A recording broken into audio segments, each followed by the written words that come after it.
La batalla en el Congreso Nacional se pone interesante, sobre todo mirando este proceso electoral del 2020, en que el 5 de julio vamos a escoger diputados, senadores y presidente y vicepresidente de la República. Nos interesa muchísimo saber las razones por las cuales una periodista exitosa se dedica a hacer campaña porque quiere llegar al Congreso Nacional y va a cambiar la pluma o el trabajo periodístico por la labor legislativa. Estamos hablando de Diulca Pérez, que es candidata a diputada por la circunscripción número 1 por el Partido Revolucionario Moderno y aliados, porque ella en realidad inició su candidatura a diputada como candidata por el Partido Dominicanos por el Cambio. Diulca es una persona muy conocida en los medios de comunicación, especialmente en la televisión. ¿Qué te lleva, Diulca, a cambiar tu trabajo periodístico, que es tan emocionante y además tan contribuyente con la justicia en la sociedad, a querer tener una curul en la Cámara de Diputados? Hola Fausto, gracias por invitarme y bueno, sí vengo en el principio por Dominicanos por el Cambio de la mano de Eduardo Estrella, quien también espero que llegue al Congreso Nacional porque definitivamente necesitamos esas voces honestas, esas voces que puedan defender los derechos en nuestro país, los derechos para todos, el respeto y el derecho que tenemos todos a decidir en las cosas fundamentales de nuestras vidas. ¿Qué me lleva? Tú sabes que como periodista uno se pasa todo el tiempo denunciando, buscándole solución a los problemas, interviniendo entre las comunidades que necesitan y los tomadores de decisiones. Pero llega un momento que los tomadores de decisiones no nos hacen caso porque sencillamente están embriagados de poder y entienden que una denuncia periodística no le va a hacer ninguna mella a su ejercicio profesional y al manejo de los recursos del Estado.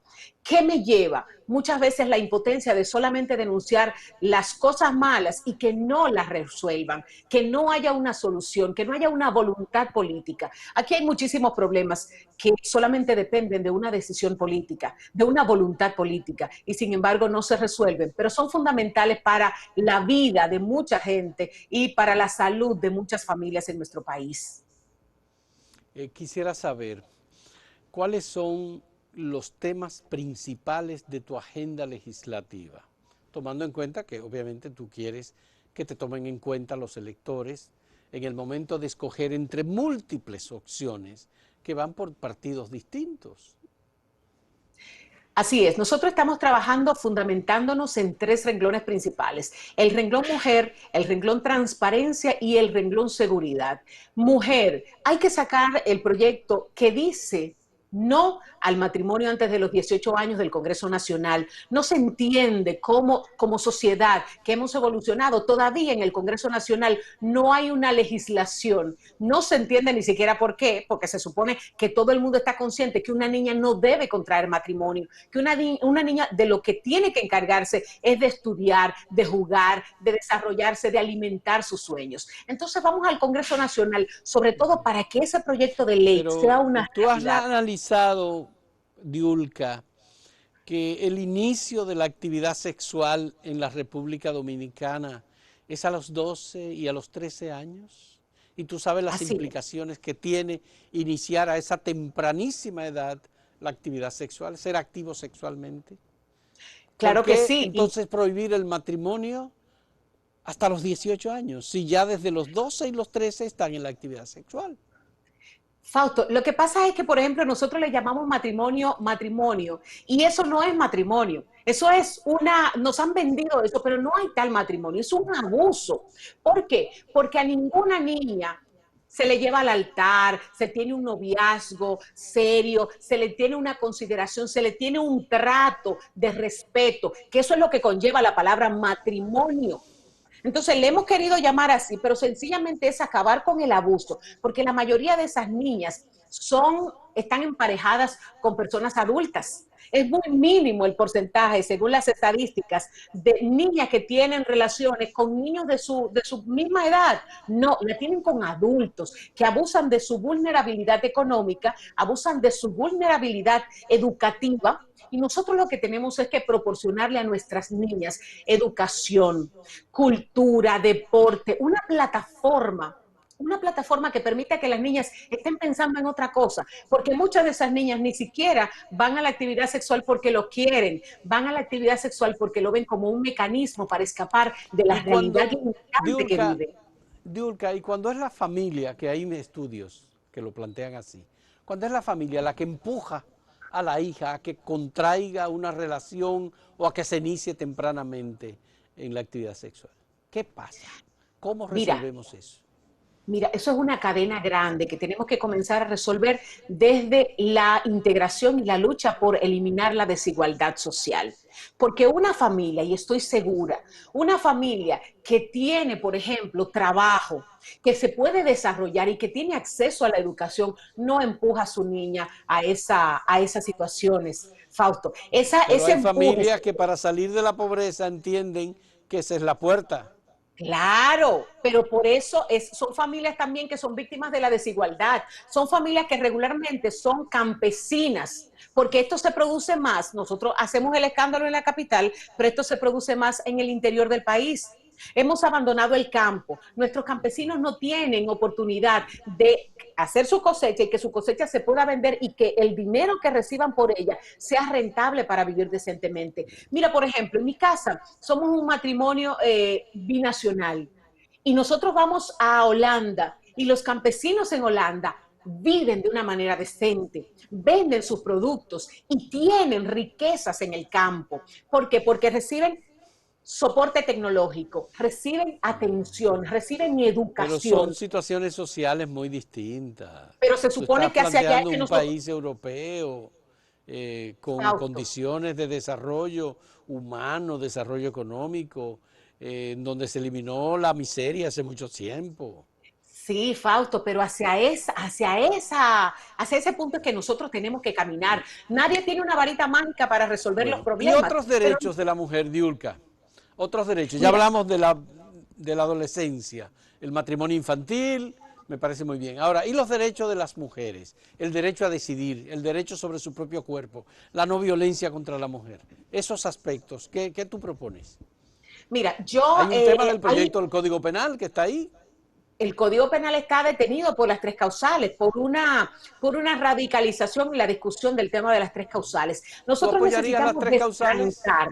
Yo apoyo dos causales y apoyaría las tres causales, pero hay una causal que pudiera crearnos una retranca mayor y evitar que las dos principales causales puedan ser aprobadas. ¿Y Entonces, cuál ¿qué yo es la estoy que tú proponiendo? rechazas de las tres causales?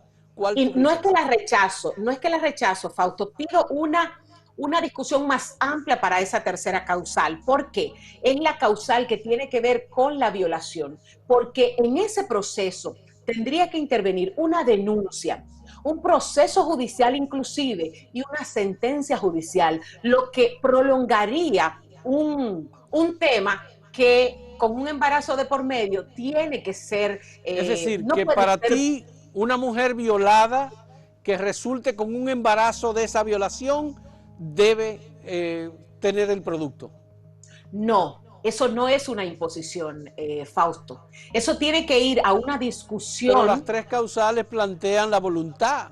Eso es una Lo que, decisión de la mujer, eso no es que se le claro que obliga. sí, claro que sí. El problema está en que nosotros tenemos un tranque que 2 años que tenemos discutiendo las tres causales, son 2 años donde mueren mujeres en No, nuestras tenemos 20 maternidades. años, Diulca, 20 Bueno, años discutiendo las causales. entonces necesitamos destrancar eso. Y lo que yo propongo es, vamos a destrancarlo y vamos a probar las primeras dos causales. Pero Y no hay vamos a que abrir una inventar discusión más mucho, no amplia. hay que inventar mucho. Las tres causales son universales. Claro que sí, lo En que pasa es que nos prácticamente vamos, todo el mundo se ha reconocido. Somos lo uno que de los pasa, 4 o 5 países que no ha aprobado las tres causales. Fausto, Porque lo que pasa inventar. es que nos tardaríamos 20 años más en la discusión de las tres Si elegimos causales. Por una, legisladores fundamentalistas que obedecen nada más que a un criterio religioso, entonces nos fuñimos, Yulka. Este es el problema, no podemos responder a un criterio religioso, porque sobre todo los que están tomando esa decisión en el lado religioso no paren, no sufren. Yo, por ejemplo, como periodista, que vi el caso de Esperancita y vi cómo la Iglesia Católica se radicalizó y vi cómo la niña murió día por día. Se le pusieron en la cabecera de la cama para que no ocurriera absolutamente nada y se murió. Así mismo, se murió esa niña, pero después que la niña murió, dejaron a la madre sola.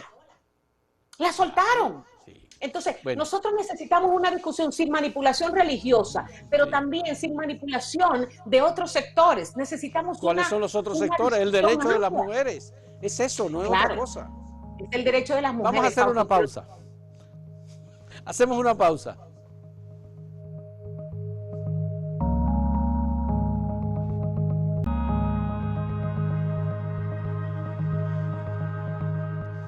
Yulka, en tu programa hablaste de 3 temas. El primero lo hemos abordado, los derechos de las mujeres. ¿El segundo tema cuál es? Transparencia. Nosotros necesitamos en el Congreso Nacional abogar por la transparencia, por la rendición de cuentas de los diferentes poderes del Estado, de las diferentes instituciones, que no haya ningún problema para que se llame a un funcionario público a rendir cuentas ante el Congreso Nacional, pero también que se llame a los mismos legisladores a rendir cuentas de todos los recursos que reciben. ¿Por qué? Porque hay muchas veces que solamente se establecen las reglas para los otros. Nosotros necesitamos una ley de extinción de dominio en el Congreso Nacional que comience a funcionar inmediatamente. Con esto eliminaríamos la base económica que sustenta la mafia del narcotráfico, que sustenta la mafia de la corrupción y también del crimen organizado. Sin dinero no hay forma de sobornar a la justicia, de sobornar al Ministerio Público y de sobornar a diferentes poderes del Estado. ¿Y no se cometen excesos, digamos, dándole tanto poder al Estado para que se apropie de los bienes de las personas?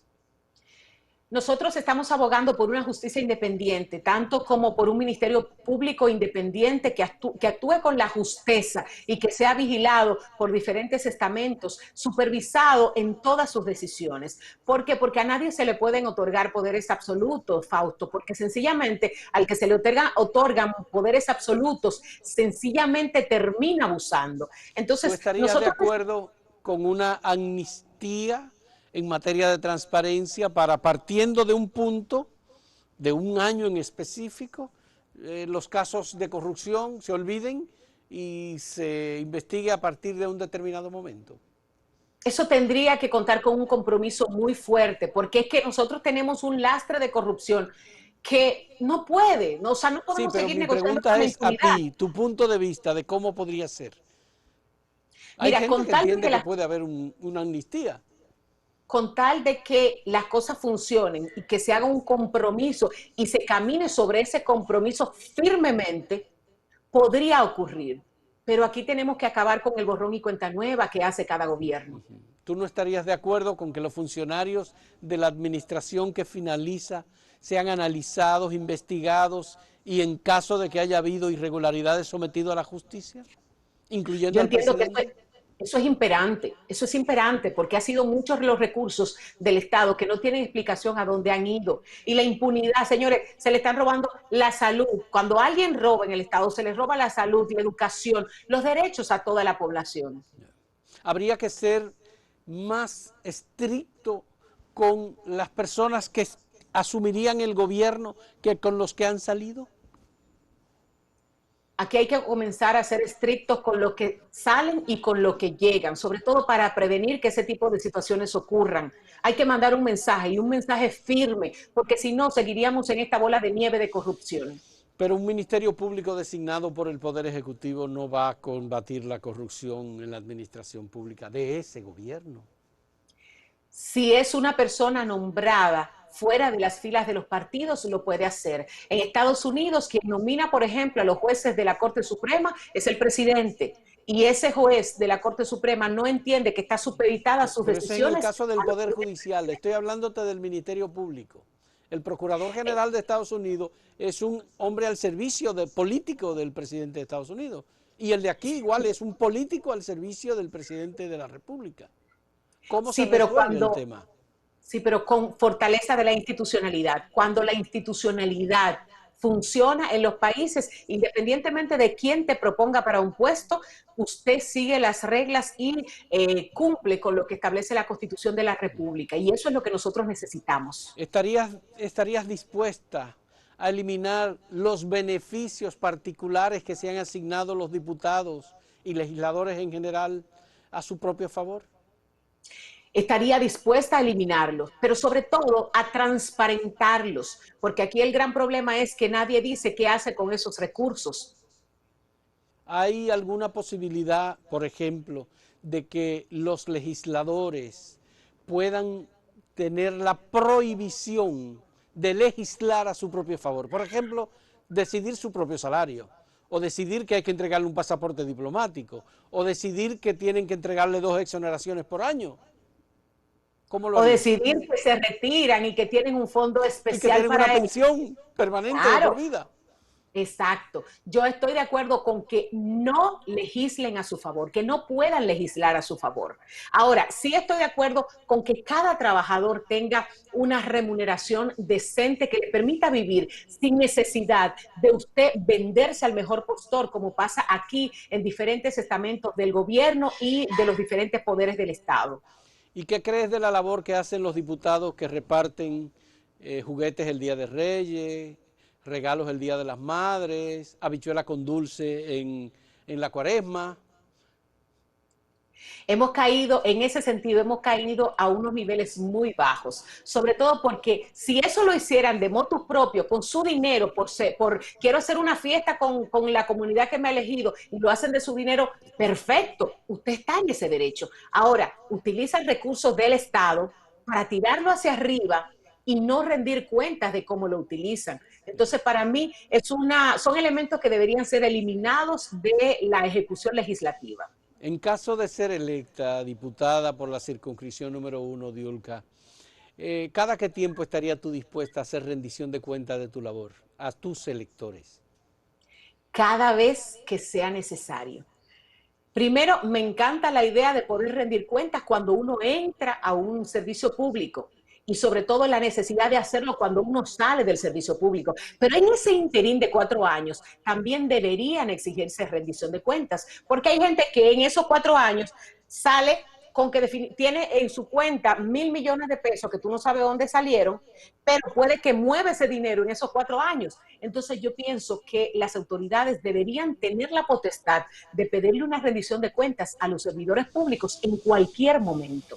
¿Tú crees que los diputados debían tener más acción, por ejemplo, pidiendo cuentas a los ministros del gobierno, Así es. llamándolos?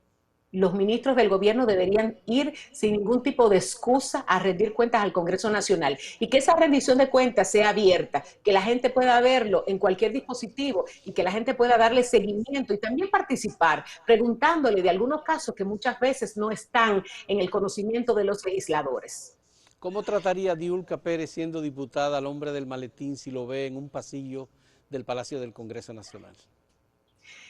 Mira, Fausto, yo denuncio, yo rechazo cualquier tipo de corrupción. Y te lo digo desde la función de periodista, que mucha gente diría, eso es ahora porque es candidata, porque es periodista. Desde el periodismo también la gente puede acceder al hombre del maletín. Desde el periodismo la gente también se puede hacer rico. Y yo he elegido el camino difícil, yo he elegido el camino de la seriedad, el camino de no vender mi opinión, el camino de no permitir que nadie me pueda manipular con ningún tipo de prebenda o ningún tipo de beneficios. Yo he elegido ese camino y Pero eso no creo... responde mi pregunta, Diulca. Mi pregunta es, ¿qué harías, diputada, tú, en el Congreso Nacional, por un pasillo, si te encuentras con que la persona que identifican como el hombre del maletín?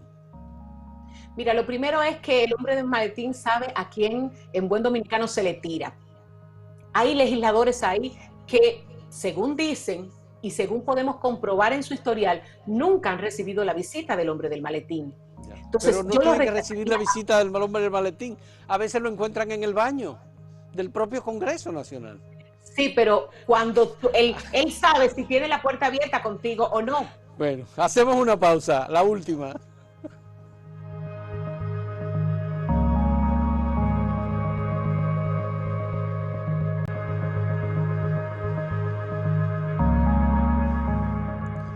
Diulca, ya sabemos que el tema de los derechos de la mujer y el tema de la transparencia son los dos.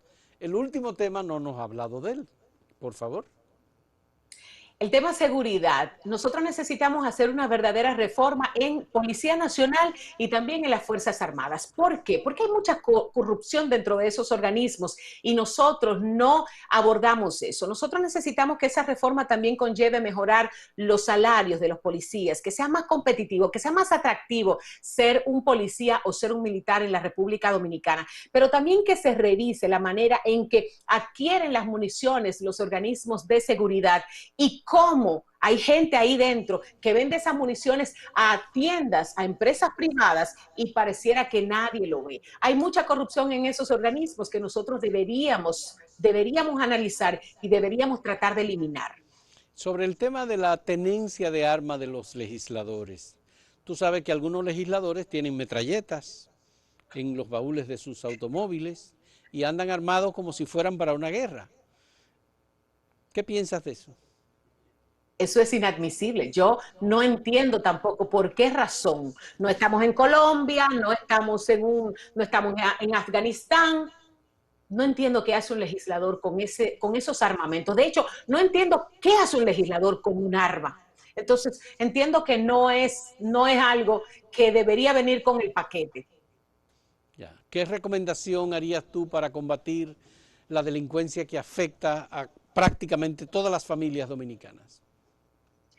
Lo primero es que los organismos de seguridad saben de dónde sale la delincuencia. Vamos a atacarla en el punto, antes de que salga. Pero sobre todo, vamos a llevar soluciones para que esos jóvenes que están en esos círculos de delincuencia puedan encontrar otra alternativa para sobrevivir, para encontrar un camino que les permita llevar el sustento a sus familias, pero también tenemos que atacar directamente el narcotráfico. De cada caso de delincuencia en nuestro país, de cada 10 casos, por lo menos 8 tienen que ver con consumo y venta de drogas. Nosotros necesitamos atacar el consumo, la venta de drogas, el tráfico, Hay por alguna el... gente y autoridades que entienden que usar mano dura es una salida, es una solución. ¿Tú qué piensas de eso que llaman mano dura?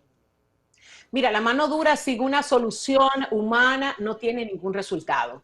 Necesitamos que se establezcan las reglas y que se respeten las reglas, pero también necesitamos encontrarle solución a que la gente pueda sobrevivir sin necesidad de entrar a hacer lo mal hecho, porque la mano dura sencillamente nos lleva a una represión que al final termina llevándose a mansos y cimarrones dentro de sus garras. Ya. ¿Tiene una autoridad policial derecho a matar a un ciudadano que se ha encontrado infraganti cometiendo un acto delincuencial, un asalto, un robo? Nunca, Fausto. Los derechos humanos deben prevalecer, sobre todo porque tenemos un sistema judicial a donde nosotros debemos llevar a esas personas y que se le compruebe la culpabilidad. Nosotros, por ejemplo, a través de CNN en español, durante los 10 años que trabajamos, expusimos mucho el tema de los asesinatos extrajudiciales. Llevamos mucho el caso de Transparencia Internacional y la culpabilidad que siempre le atribuyen a la República Dominicana en estos casos. Y lamentablemente las autoridades no han entendido que esa no es una solución. Pero las autoridades no tienen derecho a quitarle la vida a nadie, si no hay un proceso, bueno, no, aquí no está permitida la pena de muerte, pero a lo que me refiero es que se necesita un proceso para incluso dictarle una sentencia a una persona. Hay algunas personas que han apostado y el nuevo Código Penal incluye un aumento de los años de cárcel. ¿Tú piensas que el endurecimiento de las penas reduce la delincuencia? Mira, en otros países se ha verificado que no funciona, que esa no es la solución, que hay que buscar otras herramientas para enfrentar la delincuencia, porque el aumento de pena ni siquiera seduce para que se reduzcan los feminicidios. Hemos hablado de aumentar las penas en el caso de los feminicidios y tampoco funciona, tampoco ha funcionado en otros países. Tenemos que buscar otros mecanismos. ¿Estarías de acuerdo con la pena de muerte? Mira, hay casos extremos que la verdad es que muchas veces por la indignación a uno le parece que merecerían la pena de muerte, sobre todo casos cuando conllevan niños, son casos con demasiada crueldad, pero ese tiene que ser un tema muy analizado, ver sobre todo los índices y los estudios, porque si no nos da resultado la pena de muerte tampoco tendría mucho sentido. el sistema carcelario es un elemento de convencimiento de la delincuencia y por eso es así, tan cruel y tan fuerte. ¿Tú crees que es correcto? ¿No hay que mejorar las cárceles? Por supuesto que hay que mejorar las cárceles porque nosotros tenemos escuelas para aumentar la preparación en cuanto a la delincuencia se trata. Y por eso, por ejemplo, nuestras cárceles no son centros de reinserción social, al contrario, son centros para aumentar los niveles de criminalidad y los niveles de crueldad de esos criminales. Nosotros necesitamos mejorar nuestras cárceles, pero sobre todo necesitamos ver experiencias internacionales. Hay países, te mencioné Holanda porque es uno de los países en los que tengo una vivencia que me permite tomar como referencia. En Holanda se están cerrando cárceles por falta de, por De falta de prisioneros. clientes, por falta de prisioneros. Incluso se le alquilan cárceles a Bélgica. ¿Qué pasa? Que allá sí hay un programa de reinserción social y muchos de los criminales cuando salen de ahí, salen a reinsertarse dentro de la sociedad y a tener una vida distinta. Entonces nosotros debemos ver esos modelos internacionales que dan resultados, porque lo que nosotros estamos haciendo realmente no nos da resultados, nos manda más criminales a la calle. Diurka, lo que hemos visto en los tres temas que tú has señalado son temas verdaderamente importantes. El tema de la mujer y sus derechos, el tema de la transparencia y finalmente el tema de la seguridad. Son los tres temas. Ahora, si tú fueras electa, cuando tu partido te baje línea y te diga vamos a apoyar esto, aún tú no conozcas el proyecto, aún tú no conozcas la propuesta, ¿tú aceptarás la orden de tu partido? Mira, lo primero es que yo no estoy dispuesta a aprobar ningún proyecto de ley, a levantar la mano y a decir sí en un proyecto de ley que yo no haya leído, no haya analizado y no esté convencida de que sea así. Por supuesto, pesa mucho la línea partidaria y no te voy a negar que con mi experiencia como legisladora, yo tengo que entrar a ver cómo es que se maneja la situación. Ahora, yo soy de opiniones muy firmes, soy de convencer a las personas y también de plantearles mi punto de vista. Yo no soy un sello comígrafo, no quiero ser un sello comígrafo en el Congreso Nacional y por eso voy. Por eso quiero ir a defender mis puntos de vista y los puntos de vista de la población que me elige. Bueno, Diurka, muchas gracias. Tú has demostrado en esta conversación que tiene fortaleza, conocimiento, que responde muy directamente cada una de las preguntas, algunas muy difíciles, que no todo el mundo, si le sometemos a ese cuestionario, lo aceptaría. Muchas gracias, felicidades y que tenga éxito en tu desempeño político y electoral en este momento y que ojalá resulte electa diputada por la circunscripción número 1 en el Distrito Nacional. Muchas Estoy en gracias. el número 6 de la boleta del Partido Revolucionario Moderno y partidos aliados, así que ya ustedes saben, en la boleta de los diputados, la número 6. Fausto, gracias, un abrazo muy fuerte. Gracias a ti, Diurka. Y muchas gracias a los amigos televidentes que nos acompañan a través de Acento TV, de las redes sociales y del portal Acento en esta conversación. Hasta luego.